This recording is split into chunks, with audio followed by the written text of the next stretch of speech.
Мөнгөн тайгын улаан буйдаа. Шилдийн ирийн замаар замнаж яваад аргагүй ирэхэнд их замын дээрэмчин болчихсон хүн мэрсэр байдаг. Тэдний нэг нь 70-аад оны үед баруун аймагуудад нэр цуурд гарч явсан улаан буйдаа гэгч ажээ. Энэ нэрийн тухай Увс Баян Улгийн Ховд аймгийнхан янз бүрийн л дурсамжаараа хөөрнөж байдаг. Тиймдээч улаан буйдааг 70-80-аад оны баруун аймгийнхан мөнгөн тайгын их замын дээрэмчин гэж нэрших болсон байна.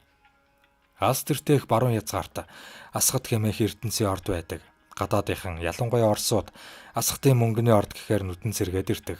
Асхатын орд бүхий асхат хайрхантай хүй залгаа нутаг бол Оросын холбооны улсын мөнгөн тайгын район бөгөөд битүү аймад бэрх хэцүү зам харгуутай энэ нутаг эрт цагаас эхлээд хол оройс хазаар гүлгэхстийн цөсийг шалгасаар ирсэн төвхтэй аж. Асхаттай хил залгаа Горно алтан хязгаарт ч энэ нутагт багтах бөгөөд Ухаанда алтан хязгаарын шилийн сайн эрчүүд Орос туваагийн нутгаас адуу мал хөөж тухтаа энэ л нутгаар дамждаг байж. Сас нийгмийн үед тэдний ёс заншил арга барилыг улаан баядаа гэгч залгамжлан гарч ирсэн ч харамсалтай шилийн эрчүүдийг шилдгээр тодруулдаг бус ширвж хайдаг нийгэм байсан болохоор мань буйдаа нутгийнхаа ардуудаас сайн нэр дуулж байсангүй. Түүнийг шилийн сайн эргэж хүндлэхийн оронд малын хулгайч гэж нүд үзүрлэх жишээтэй. Ийм нэгэн золгүй тавилантай ир нэг үе мөнгөн тайгын ойвч өрбөгж Орос Монгол иргэдийн мал хөрөнгийг хооронд нь хольж солин ёстой л нэг дураараад өргөж байсан юмсан ч мань нэр зөвхөн Горно алтай мөнгөн тай хаваар бүгэд байсангүй. Увс нуур, Тэсийн гол, Асхатын орд газрын ойролцоох ногоо нуур сум, алдар дүүхтэй толб нуур, Дэлүүн сумын нутгийг дамнаж хар тарвахтай Булаг өндөр Баян Улгийн аймгийн Цэнгэл сагсай Улаан хус сумын нутгаар хөндлөн гулд давхиж явсан байх бөгөөд Монгол эрчүүдийн алсын замд морь малаар зорчих яс чанар илэрхий муудаж машин тэргэнд хамаг найдалгаа тушааж явсан сас нийгмийн үед морин дэлэн дээр ингэж дэрвж явсныг нь бодохоор өөрийн ирэхгүй биширмээр. Гэхдээ түүний явдал суудлыг Манжин үеийн шилийн сайн эрчүүдийн явдал суудалтай зэрэгцүүлээд үзвэл инээдтэй л дээ. Манжин үед манай шилийн сайн эрчүүд ямар байсан гэхээр 19-р зуун бол Монгол орон шилийн сайн эрчүүдээр дүүрэн буцалж байсан үе билээ. Тухайн үед хянганы нуруунаас ил тарвахтай тэнгэр уул алтан уулс хүртэл Сианы тайг байгаль нураас урагшаа хөх нуур хүртэлх өргөн удам нутагт амьдарч байсан монголчуудад манж дайчин чингүрний төрийн хууль цааз үйлчилж байсан цаг. Гэвч отго жинстэй ноёд толгой бүхийн сөхөрдөг байсан энэхүү манжийн хууль цаазыг огт тоосон шинжгүй бөхсөө арчиж явсан хинэггүй хүмүүс бол тэр цагийн шилийн сайн арчууд байлаа. Манж дайчин гүрний тэнгэрийг тэтгэсэн хааны 1762 оны Мотрын үсгтээ халах журам хуулинд суурин худалдаачдыг тонон дээрэмдэж үл болно. Айлган сүрдүүлж тонон дээрэмдсэн тохиолдолд гэмтнийг огтчин алах цаазын ялаар гисгэн зээрлүүлмэ.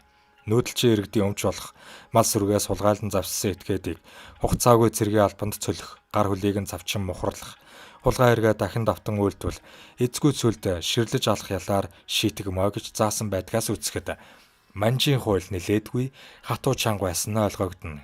Гэвч хэрээр гэр хэцээр дэр хийж явсан шилийн эрчүүлд Азийн зүүн талыг тэр аяар нь улан доороо гიშгэж явсан Манжин хааны харгас хатуу хууль цайз айлын нохоо утсан дайны санагддгүй байж.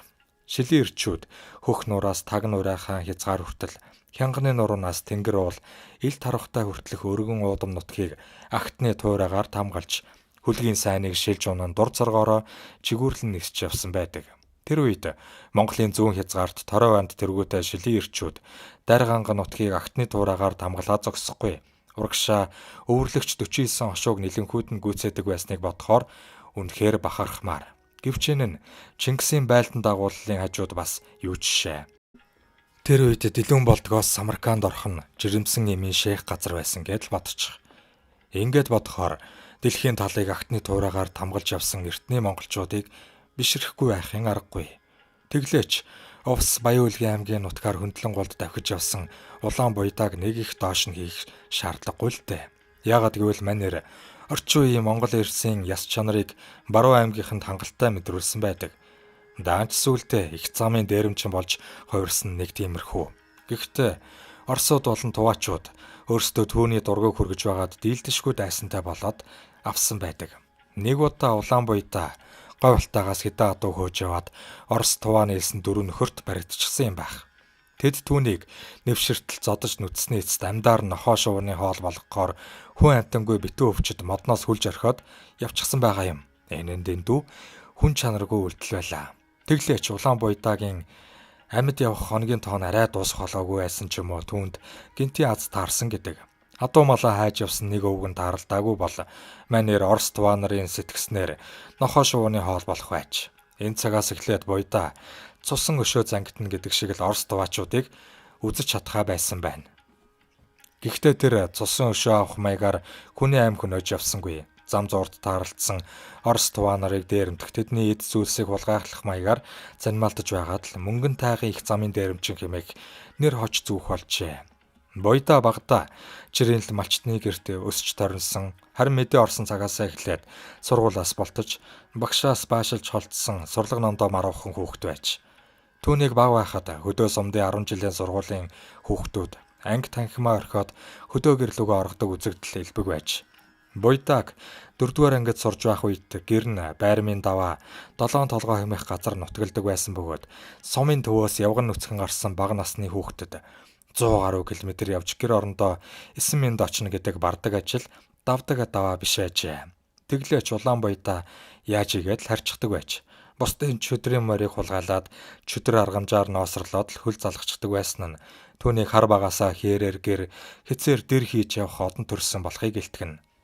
Буйдаа инхүү оргож зогтох маягаар үлгэн салган явсаар 7-р ангиасаа сургуулаасаа бүрэн завсарлаж эрх чөлөөтэй болсон байна. Түүнчлэн малчин аавчтай тусалж том эр хүн болсноо хэд удаагийн малын эрэлд амжилттай явснараа баталж чадсан байна. Үнэнд малд нүдтэй эрлийн оттой түүнийг хээр гадуур юу хийж явааг аав ээж ах дүүсэн төдийл анзаарсангүй. Энэ байдлаараа тэр бие даасан шийдвэр гаргаж өөрийн малыг байтугай өрөөлийн малыг олоод идчихдэг болжээ. Тэрбээр 18 нас дөнгөж хөрмөгцөө шилийн сайр болохоор зориглон шулуудаж мөнгөн тайгаар хилд авсан байгаа юм. Тухайн үед Орос Монголын хил дээр харуул хамгаалт гэж нэр төдий байсан болохоор амныхан салиа арилаагүй бяцхан эрд ийм том боломж олдсон байдаг. Улаан буйдаа тэр үед хүүхэд гэхээргүй томоор сэтгсэн байгаа юм. Тэрбээр Оросын талаас Сементал үйлдвэрийн хэдэн үнэ оруулж ирэх овоо том төлөвлөгөө боловсруулжээ. Тухайн үед сүүс айлхтай мундаг том дэлэн хөхтэй Сементал үйлдвэрийн үнэ Монголын зарим нутагт эд шүтэн болж байсан цаг. Манай зарим аймгийн дарга нар тэр үед Казахын цагаан толгойд олж ирж сүүс айлынхаа төлөвлөгөөг давуулан биелүүлнэ гэд хойд хөршийг зорддог байлаа шүү дээ. 18 настай буйдаа амхандаа аймгийн даргын хийдэг ажлыг бүтээх гэж хэтэрхий том сэтгсэн хэрэг. Гэвч энэхүү том санаа нь бүтлгүүдх тийшээ хандсан байна. Яасан бэ гэхээр ямар ч туршлагагүй залуу улгаач буйдаа Оросын иргэдийн үнэтэй цайтай Сементал үйлдвэрийн үнэг зүгээр л сул задгаа бэлчиж явдаг гэж бодчих л дээ. Холоос дурандаж үзэхэд үхэр малын ойролцоо ямар ч хүн байсангүй. Тиймээс тэр дэнхийсэн өндөр биетэй цагаан толгойтой сүрэг үхрэн дээр тавиад буучгаж өөрийн юм шиг туугаад хилэндээс алхчихвал сүрэг үхэр түүнийг болох байлаа. Ердөө 4-5 км газар туухад хүсэл нь биелэх байв. Гэвч Оросууд үхэр малынхаа хөлийг төмөр гинжээр чөдөрлөө цоожлж орхидог байсныг шин залуу шилийнээр улаан буйдаа мэдсэнгүй. Тэднийг малаа гавуулж хадгалдаг гэсэн ойлголтгүй явсан буйдаагийн уур ундууцал дээцэгтэй тулж ямар сайндаа л идээшилж байсан нэг үхрийн толгоороо маш чанга өшгөлөж орхисон гэдэг. Гэсэн ч тэр шантарсангүй.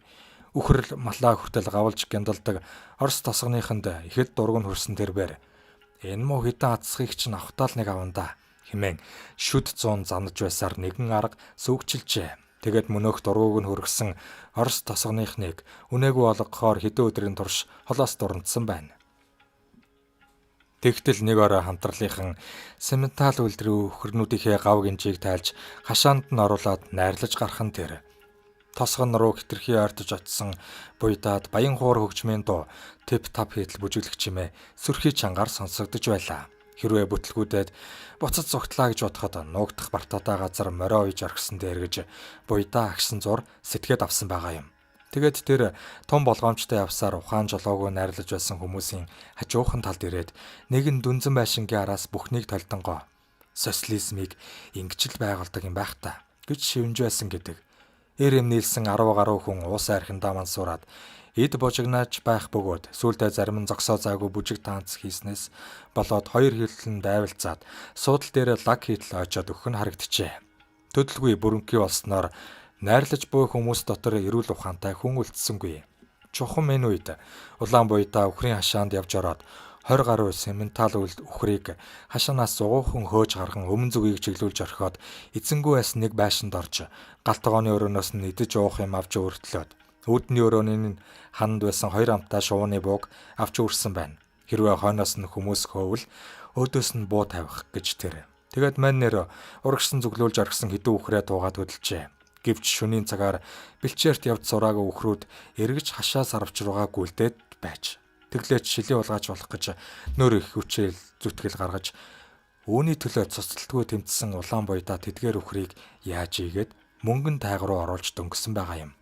Нэгэн дийш нь оруулаад авсан болохоор түүнд айхаа юул байсангүй. Яагаад гэвэл мансууртлаас огтож унсан хамтралынхан өглөөнөөс нааш сэрэхгүй. Харин өглөөс ирээд үхрнүүдээ алга болсныг мэдмэгцээ. Мөнгөн тайг руу мөлөх нь олгүй, мацх нь ойлгомжтой. Тиймээс улаан буйдаа үүр цайхаас өмнө мөнгөн тайгыг туулж бараад нутгийнхаа загс сэжүүрээс атгаад авсан байхад л орсуудын гараас молторчлаа гэсэн үг. Үнэн дэш тэр анхныхаа томолцыг шүнжин тууж авсаар үүр хаяарах үед нутгийнхаа барааг олж харжээ. Хүн гэдэг амтан үр хүүхдээ хизээч муу үйл хийхгүй байгаасаа гэж боддогч өөрт нь хэрэгтэй зүйлийг олоод ирсэн байхад ашигтай талаа бодолцоод арга буюу хувь тавилантайгаа эвлэрдэг тохиолдол бас бий. Яг л энэ жишгээр буйдаагийн аав түүнийг загнаж зандрахын оронд хаа холоо сулгаалаад ирсэн үхрнүүдийг нь ихэд нууцалж байсаар өөр сумдын сүм фермийн айлуудад хямд үнээр зарж амин ховдоо овоо хөөрхөн сулаагаад ирсэн байгаа юм. Эцэг нь түүнийг анх ингэж өөгшүүлснээр улаан буйдаагийн шилийн улгаач болох зам мөр их л сайхнаар гэрэлтээд ирсэн гэдэг. Сүүлдээ манер горно алтаагаас өндөр зэгзгэр биетэй тоомсог адууг хэд хэдэн удаа хөөж авчираад нутгийн гүн рүү оруулаад шахсан байдаг. Гавгинчтэй сементал үлдрийн үхэр хөөгд ирсэн сүрхийер ганц хоёроо яваа тоомсог адууг бол ядах юмгүй тонших нь ойлгомжтой шүү дээ. Чухам ингэж манаргаж явхдаа Орос туваа нийлсэн хэдэн хүнд баригдаад нохой шувууны хоол болох төгснө тэр. Энэ цагаас хойш манер мөнгөн тайгын их замын дээрэмчин болж хувирсан бөгөөд нэг удаа тэрбэр өлсөж сангахын эрхэнд давааны зам дээр отоонд гарчээ. Дотроо мэдээж Орос туваа нарыг зансаар байж. Тэр үед Оросын хүнд даацын машинууд мөнгөн тайгаас хандгаат руу бан золон модон материал тасралтгүй зөөдөг байж. Совет Транс гэсэн бичгтээ улаан цэнхэр шар өнгийн КАМАЗ машинууд сувна. Морио нууцалж уяад зам отсон буйдаа давааны орой дээр болгонож үлдсэн 2 машин руу дайрахаар шийдсэн байна. Түүнийг том балиусаа бэлэн зэхээний байдалтай төрүүлээд очиход дундаа том шилттэй бараа шиг тавьчихад найрлаж суусан Орос туваа 2 жолооч нэлээд халамтсан нүдээр хялам хийж харснаа. Оо пастух самогон яст гэх мэтэр архин дулаарсан хээгүү архичны аран шингаар огтжээ. Буйдаа хилийн ойролцоо нутгалдаг Монгол иргэдийн нэгэн адил ойр зуурын туваа хэлтэй тул яаж ийгээд өөрийнхөө гэрийг давааны доохонтой байдаг гэж ойлгуулад байшин барих гэсэн чинь банз хэрэг болчихлоо. Банз өгвөл шимээ архи өгч болно хэмээжээ.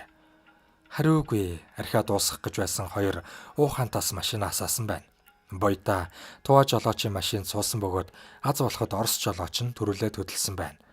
Тэгмэгц буйдаа мундаг том балиусаа гаргаж ирээд туваа жолоочийн ирүүнд тулгчээ. Эхэндээ тэр жолооч гайхаж хүүхдэрээ шахан буйдааг арайч ингэхгүй байх гэж бодсон байдалтай байснаа түүнийг яахаас ч буцахгүй болохыг ажиглаж мэдмэгцээ машинаасаа буугаад давааны уруу унан тусан зугтсан байна. Буйдаа түүнийг тэр чигт нь орхиод машины кабинд байсан гахаа утсан мах талх өтгөрүүлсэн сүү зэрэг тухайн үедээ л тансаг хоол хүнсийг уудалж аваад мөн туваа жолоочийн зам зураа малчтай наймаалцах гэж авч явсан жижиг сажиг бараа таваарыг хуу хамааджээ. Энэ нь түүний Орос туваа нарт өшөрхөж хийсэн анхны дээрэн байлаа. Яваанда тэр өөрийн хань хамсаатантай болж Орос туваа нарыг мөнгөн тайхын даваан дээр нэг хэсэг сандаргаж байснаа сүулдэ илчлэгдээд ирмэгцэн хандгаатын зам дээр Оросуудыг отож байгаад бензин шатхууны цистерн дээр нь тохиолжээ. Социализмын үед юмд тооцоо байгаагүй тулдаа түүнд дээрэмдүүлсэн жолооч нар ялан дунж ясан тахалгүй салдаг байсан байх. Улаан буйдаа 90 цент хүрч 28 нас хүртлээр цэргийн албанд явсангүй.